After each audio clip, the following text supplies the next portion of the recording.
This is my Python file. This is command prompt. Now I am running the file through command prompt. This is my image. This image path is this is. So now I am running Python file. Python remove pg.py automatically remove background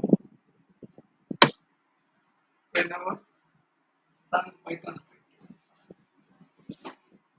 Observe the screen.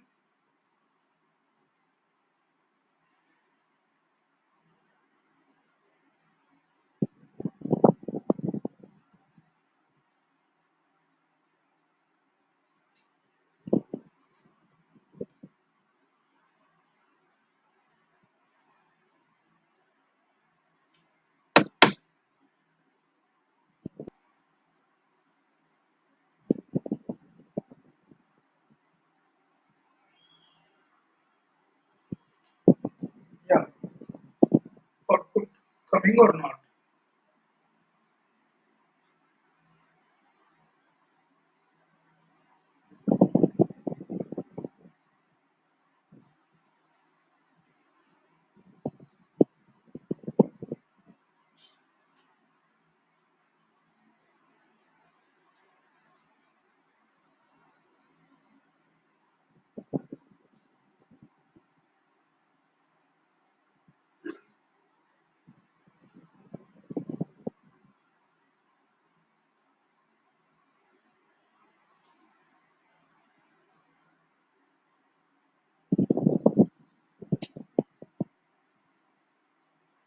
Thanks for watching. Please like, share and subscribe.